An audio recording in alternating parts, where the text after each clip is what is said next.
Pancasila sebagai paradigma kehidupan bermasyarakat, berbangsa, dan bernegara. Kelompok 9 dengan anggota Saya Felin Zenita Yaniar dengan NPM 20186206003. Saya Dia Wulandari dengan NPM 20186206012. Saya Muhammad Rizal Faturosi dengan NPM 20186206019.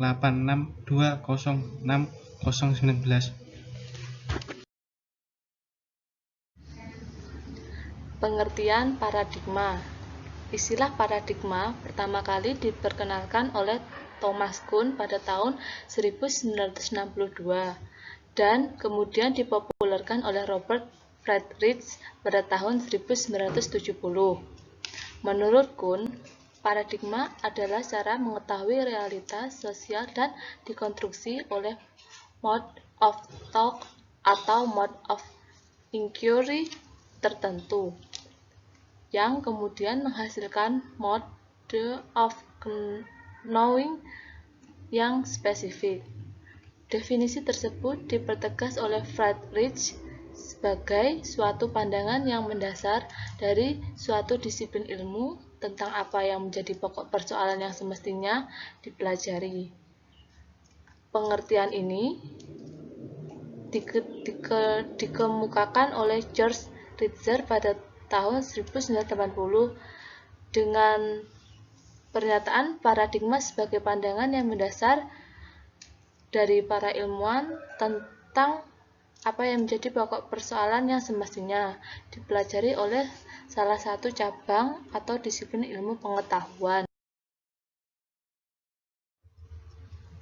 Pancasila sebagai paradigma pembangunan. Yang pertama adalah Pancasila sebagai paradigma pembangunan IPTEK, yang kedua sebagai paradigma pembangunan Polexos Budhankam, yang ketiga paradigma pembangunan ekonomi, yang keempat Pancasila sebagai paradigma pengembangan politik, yang kelima Pancasila sebagai paradigma pengembangan sosial budaya, yang keenam Pancasila sebagai paradigma pembangunan hukum, dan yang terakhir adalah Pancasila sebagai paradigma pembangunan umat beragama. Pancasila sebagai paradigma reformasi. Pengertian reformasi. Reformasi yaitu melakukan pemeliharaan terhadap sebuah hal yang dimana sudah baik dari sebuah pekerjaan yang terjadi pada masa lalu. Melakukan pengoreksian terhadap berbagai macam kekurangan dan melakukan perintisan untuk masa depan di saat yang sama.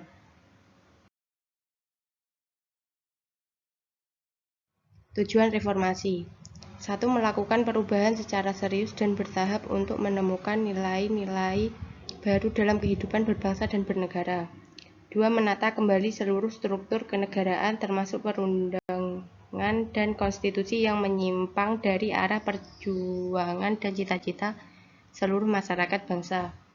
3. Melakukan perbaikan di segenap bidang kehidupan baik politik, ekonomi, sosial, budaya maupun pertahanan keamanan.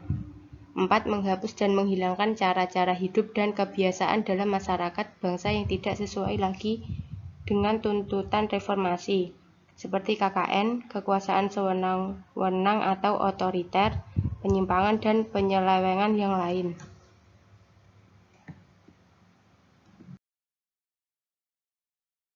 Kesimpulan, paradigma merupakan kerangka pikir, kerangka bertindak, acuan, orientasi, sumber, tolok ukur, parameter, arah, dan tujuan dari suatu perkembangan, perubahan, serta proses dalam suatu bidang tertentu. Pancasila bukan hanya sebagai simbol negara, tetapi merupakan suatu pedoman kehidupan yang sangat relevan untuk negara Indonesia. Pancasila diharapkan untuk mendasari pembangunan sampai ke semua lini kehidupan yang mencakup bidang politik, hukum, ekonomi, sosial budaya, hubungan antar umat beragama sampai IPTEK. Pancasila sebagai dasar negara harus bisa menanggapi gerakan reformasi yang berdampak pada sosial, politik, ekonomi, dan kemanusiaan.